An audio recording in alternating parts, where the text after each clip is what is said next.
morning, it's Edie Sowers. I am early again today, Thursday. I usually come on at noon, at least that's my target, but I'm kind of starting to like this earlier time. I've been, as you know from previous videos, going in to help out at my daughter's school where I used to work, help start a charter school there. But anyway, so I'm Edie Sowers, and my mission is to help Christian women who feel burned out and overwhelmed to feel better and make themselves a priority and start to have a life where they're thriving and not feeling guilty about it or self-centered or selfish or anything like that. So that's my mission. So today, what I want to talk about is there's not one single thing in your life, mental, physical, emotional, spiritual, that is not affected by the quality of your sleep. It sounds pretty easy, right? And for those of you who sleep really well, you're thinking that's ridiculous. But to those of you who struggle, and that's most of the population, by the way, especially in Western countries, it's a real problem. And on any given day when you're driving around, imagine that most of those people are sleep deprived. And that's sort of like as if they had been binge drinking the night before. That's pretty scary. So anyway, in fact, Dr. Pedram Shojai, the author of Urban Monk, said, if you're not sleeping, you're not healthy. So that's just one aspect of taking care of yourself, and that's what I want to talk about today. So just a little quick story. I used to sleep back in the day like a rock, and my head would hit the pillow, and I'd be done. I would be out until the alarm went off. And sometimes before the alarm went off, I'd wake up. It was awesome.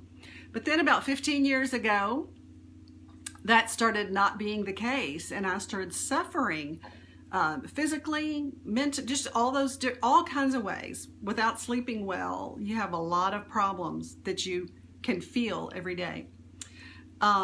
And then a couple of years ago, I got a book by Shawn Stevenson called Sleep Smarter, and I started seriously implementing strategically some of the things that I'll tell you about a little bit later.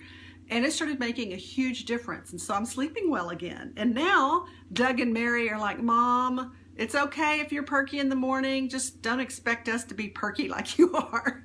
So we kind of laugh about that. So anyway, to start off today, if you are sitting, which I hope you're not watching this while you're driving, because that might be worse than being sleep deprived on the road. Anyway, we're going to start off with a little quiz. And this is a quiz it's only 5 questions, so don't worry. And it's not, you don't have to turn in your answers or anything like that. But I do want you to be honest with yourself about it. These are questions that I got from that book, Sleep Smarter, by Shawn Stevenson. So it's, I'm going to ask you a question, and then I want you to think honestly about a response on a scale of 1 to 10. And each question has a little bit descriptor of what a 1 would be and what a 10 would be. So let's start. Number 1, how would you rate your sleep right now? I don't mean now like this second, but from day to day at this point in your life. 1 would be my sleep is a wreck. 10 would be my sleep is fantastic. Okay, so think about that. How would you rate your sleep right now?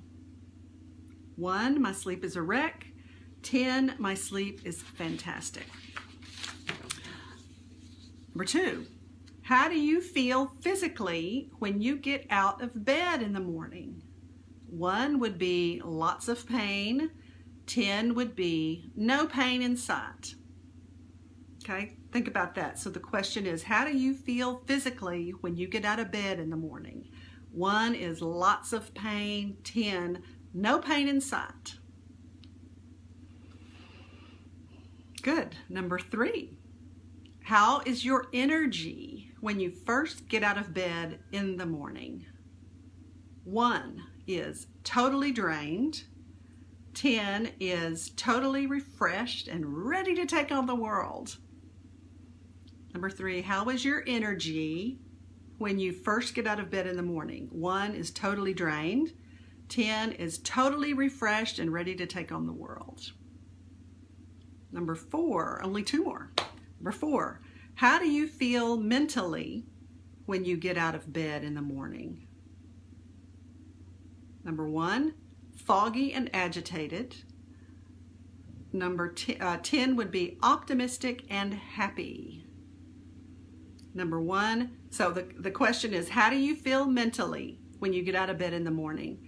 1 is foggy and agitated. 10 is optimistic and happy. So we've done how do you feel physically, how is your energy, and how do you feel mentally. Now number 5, how consistent is your energy throughout the day? 1 is I can't keep myself awake all day, or I can't keep myself awake all day, for those of you that don't understand Texan. 10 is I have great energy all day long. The question again is, how consistent is your energy throughout the day? 1 is I can't keep myself awake all day long. To 10 is I have great energy all day long. Okay, so hopefully you got lots of 8s, 9s, and 10s on this quiz, but if you're like most people, there's at least one of those where you're lagging, because the studies show that over 60% of people are, on a typical day, operating with sleep deprivation. So the value of sleep cannot be overemphasized. And I've talked about this in the past and written another blog about it, but it's really true. And I don't want to depress you, which could make you sleep even worse, but I just want to go over some of the things. It's not just about feeling tired when you wake up. When you're sleep deprived, it actually has an effect on the cellular level in your body. Your DNA and RNA replication can be affected by not having enough sleep. And they've done studies that have shown that sleep deprivation encourages cancer, Alzheimer's, depression, and even heart disease for men and women. So this is serious. And I don't want that to happen to y'all. I love y'all. I don't want y'all croaking sooner than you have to.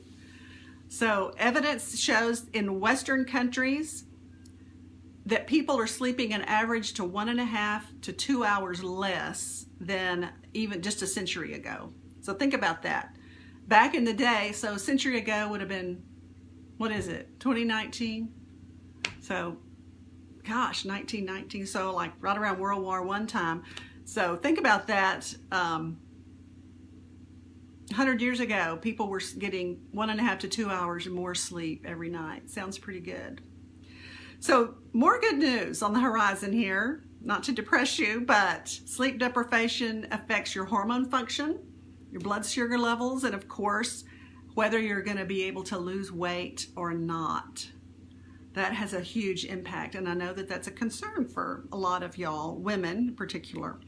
So I've said this on my newsletter that I send to people. So the American Academy of Sleep Medicine did a study that poor sleep quality is equal to binge drinking or marijuana use in determining academic performance. Isn't that great?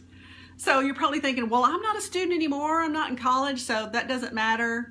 You know, I did my binge drinking and marijuana use 40 years ago. I don't have to worry about that anymore. No, it's not about that, because you know what?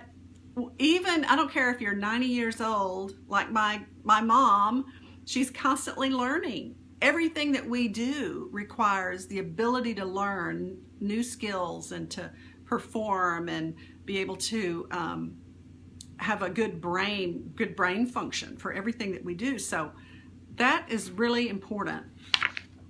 So hopefully I've convinced you that sleeping well is really important. You probably already knew that, honestly. So the question is, so what? Now what do I do? I'm kind of like, okay, I'm trying to sleep better, but there are actually some very specific things you can do. And when I got Shawn Stevenson's book a few years ago, there's 21 tips in there. And some of them are easy to implement, some of them didn't apply to me. But I found that there were some specific things, and when I started doing that, my sleep improved tremendously, to the point where now Doug and Mary are like, stop being so perky in the morning. So I've put together a little checklist of the 7 things that I implemented from his book that really helped me, and that I think are honestly some of the biggest bang for the buck things that you can do. So I'm going to include a link to that in the comments with this post so that you can go download that and kind of use that as a checklist together with the quiz today. So the quiz that I went over today is also in the blog on my website. I'll include a link to that as well if you want to go read that or share it with your friends. So that's what I'd like you to do today, is go download that checklist and start actually not just intellectually thinking someday I'm going to make these changes, but start actually doing it. Like one of them is to, sorry about that, low battery warning, is to put a curfew on your caffeine. I mean, that's pretty easy to do. You just have to set a time, noon, and say, okay, no more caffeine after afternoon.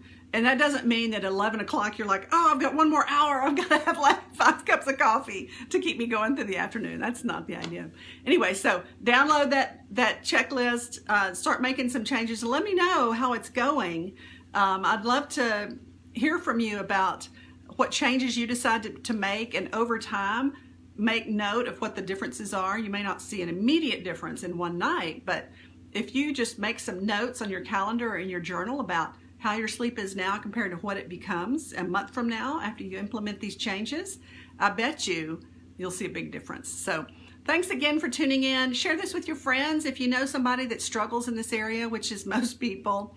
I don't claim to be the scientific expert on sleep improvement, but I've been through it myself and been there, done that, did the sleep studies and suffered a lot of years, and I've, from my own experience, now know some things that can make a big difference for you too. So love y'all. Talk to you later. See ya next week. Bye-bye.